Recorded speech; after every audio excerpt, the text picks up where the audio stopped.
Hello, Umut here. Welcome to another video.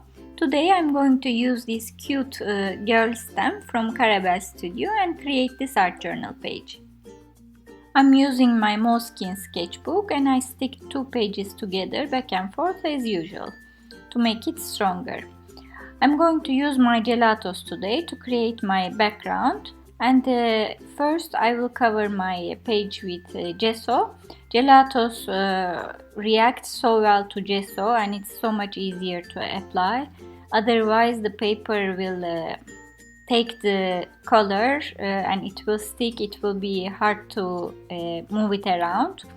So it's more important to apply gesso when you use gelatos. You will see the colors I'm using while I'm applying them on the screen. I want to make a transition between colors from light blue to dark blue to purples. That's why I'm going to lay out my colors first and then blend them together. And at the very end I'm putting a hint of orange just to give a pop to my page. And now it's time to blend. As you see, I'm keeping a wet wipe with me to wet my fingers, and sometimes I'm directly applying it on the page too. This is a lot of gelatos, so it's a bit hard to blend all of them. From time to time I also sprayed some water on them. It makes it much easier really. And there's nothing else other than being patient and keep going on and on. While I do this, I will also remind you that a full list of supplies are down below at the description area or at my blog, as well as the close-up pictures of the project. I just keep going back and forth. I think you got the idea. I will fast forward a little bit to save us some time. And at this stage I didn't like the transition from the blues to the pink and then the purple, and I changed my mind to make the transition directly from the blues to the light purple and then dark purple. So I covered the pink part with the light purple color, and I think it looks much better. And here is the end result after all that blending. I think there is a nice transition and I will cover some of it with my focal points anyway. Now I'm going to do some stenciling to give a little bit interest to my page. And since I have a little bit dark colors for my background, I want the images to pop. So I used heavy body acrylic paint to apply these leaves. I'm using a heavy body acrylic paint. This is dynamically in white color because if you use a fluid one, it will seep through your stencil and you won't get the image that you want. So I am dabbing my sponge into the paint and then dabbing through the stencil. I'm not moving it up and down or to the sides. It's just dabbing motion. And as you see, all this white color creates a really nice contrast on the page.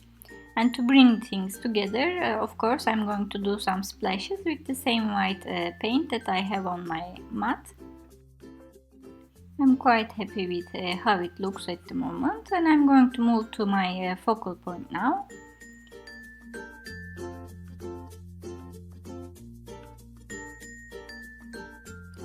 I'm going to use this cute stamp set from Caramel Studio.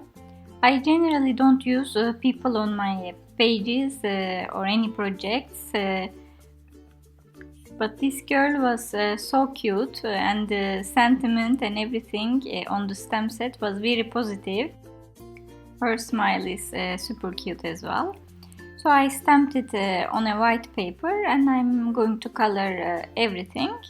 I'm not going to show you because it's basic coloring, her dress and her hair. Before I stick her, I decided to do some stamping as well.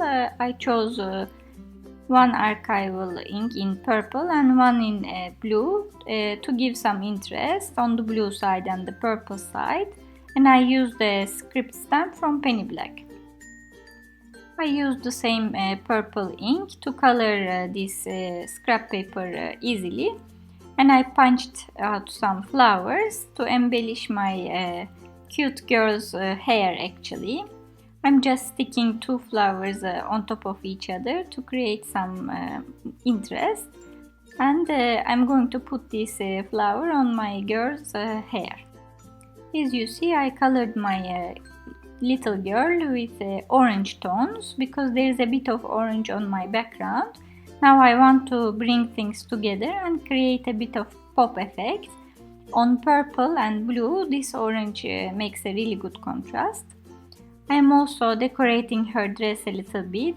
I'm using the same purple ink to make some little flowers. And as you saw, I sticked my flower on her hair. Now I'm taking the other elements of the same stamp set, the sentiment and the bird. I'm also stamping them on a piece of scrap paper because I'm paper piecing everything else. The background is very dark. Now I will cut all these pieces. I don't need the legs of the bird, it's very thin. I will stamp it separately. I'm going to distress the edges of the sentiment a little bit. I want it to look like it's worn. I'm just tearing it a little bit as well. And it's going to hang from the top of the page. This is a simple string. You can use any. I'm just making it thinner because it was a little bit thick. And before I hang it, I just want to go over the edges with spiced marmalade distressing here, just to bind everything together because there are orange elements and it looks much better than plain white. I am making some holes just to be able to hang it because I will use the string through these holes. And I'm going to put two eyelets with my crocodile. I chose the white ones. This way it looks like a plate hanging down. All that's left to do is to put my string and make sure I stick it at the back. This is double-sided tape.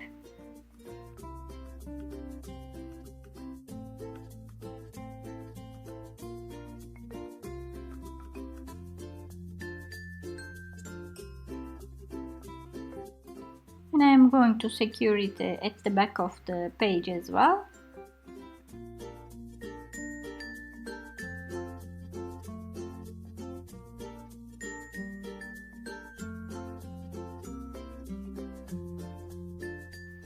Now I'm going to stick my sentiment on the page.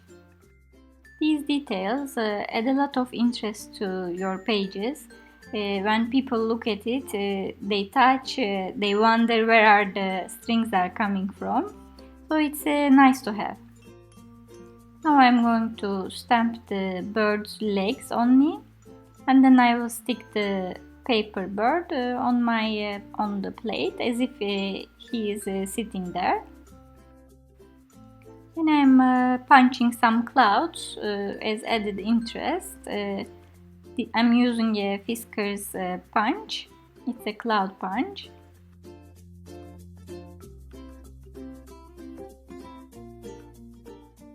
Here it is. I sticked my clouds on the page after I gave a little bit orange color on the edges as well, again to bring things together. And I added some little words like XOXO, love and kind that is related to my sentiment from Tim Holtz Chit Chat collection. And I put a little bit drop with Nouveau Crystal drops, this one in white color, to the center of this flower and the other, and on the dress of the girl. These are just details that makes a nice interest on the page, and it's finished. I hope you enjoyed it. If you did, please don't forget to subscribe to my channel or give me thumbs up down below. Reminding again, you will find list of supplies down below at the description area or at my blog, as well as close-up pictures. Thanks for watching and see you next time.